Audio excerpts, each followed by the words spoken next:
ನಿಮ್ಮ ಎಲುಬು ಮತ್ತು ಸ್ನಾಯುಗಳು ನಿಮ್ಮ ವಯಸ್ಸಿನ ತಕ್ಕಂತೆ ಸವಿಯಬಾರದು ಅಂತ ನಿಮ್ಮ ಮನಸ್ಸಿನಲ್ಲಿದ್ದರೆ ನಿಮ್ಮ ವ್ಯಾಯಾಮದಲ್ಲಿ ಈ ಕೆಲವೇ ಗುಣಗಳನ್ನು ಅಂಶಗಳನ್ನು ನಿಮ್ಮ ದಿನನಿತ್ಯದಲ್ಲಿ ಪಾಲಿಸಿ.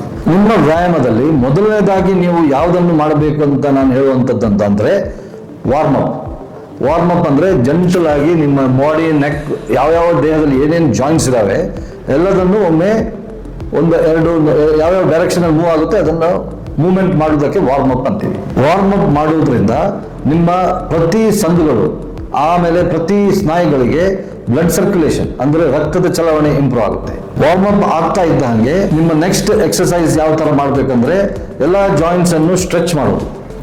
ಮೂವ್ಮೆಂಟ್ಸ್ ಅಂದ್ರೆ ಮೊಬಿಲಿಟಿಯಲ್ಲಿ ಫುಲ್ ರೇಂಜ್ ಆಫ್ ಮೂವ್ಮೆಂಟಿಗೆ ನಿಮ್ಮ ಜಾಯಿಂಟ್ಸ್ ಅನ್ನು ತಗೊಂಡು ಹೋಗಿ ಅದರ ಬಗ್ಗೆ ಮೊಬಿಲಿಟಿ ಮಾಡಿದಾಗ ಸ್ಟಿಫ್ನೆಸ್ ಕಡಿಮೆ ಆಗುತ್ತೆ, ಪೇನ್ ಬರುವಂಥದ್ದನ್ನು ತಡಿಬಹುದು. ನಿಮ್ಮ ಸ್ನಾಯುಗಳ ತಾಕತ್ತು ಅಥವಾ ಶಕ್ತಿಯನ್ನು ಇಂಪ್ರೂವ್ ಮಾಡಲಿಕ್ಕೆ ನಿಮ್ಮ ದೇಹದ ವೆಯ್ಟ್ ಅನ್ನೇ ಯೂಸ್ ಮಾಡ್ಕೊಂಡು ಎಕ್ಸರ್ಸೈಸ್ ಮಾಡುವಂಥದ್ದಕ್ಕೆ ಸ್ಟ್ರೆಂತ್ ಎಕ್ಸರ್ಸೈಸಸ್ ಅಂತ ಹೇಳ್ತೀವಿ. ಅದರ ಜೊತೆಗೆ ಸಣ್ಣ ಪುಟ್ಟ ವೆಯ್ಟ್ಸ್ ಇಟ್ಕೊಂಡು ಅಂದ್ರೆ ಡಂಬೆಲ್ಸ್ ಇರ್ಬೋದು ಅಥವಾ ಟೆರಾಬ್ಯಾಂಡ್ ಅಂತ ಏನಿದೆ ಅದನ್ನು ಹಿಡ್ಕೊಂಡು ಮಾಡುವಂಥದ್ದಕ್ಕೆ ಸ್ಟ್ರೆಂಥನಿಂಗ್ ಎಕ್ಸರ್ಸೈಸ್ ಅಂತ ಹೇಳ್ತೀವಿ. ಅದರಿಂದ ನಿಮ್ಮ ಸ್ನಾಯುಗಳ ಪವರ್ ಅದರದ್ದು ಸ್ಟೆಬಿಲಿಟಿ ಇಂಪ್ರೂವ್ ಆದಾಗ ನಿಮ್ಮ ಜಾಯಿಂಟ್ಸ್ಗೆ ಬಹಳಷ್ಟು ಸ್ಟ್ರೆಂತ್ ಬಂದಾಗ ತೊಂದರೆಗಳನ್ನು ನಿವಾರಣೆ ಮಾಡಬಹುದು.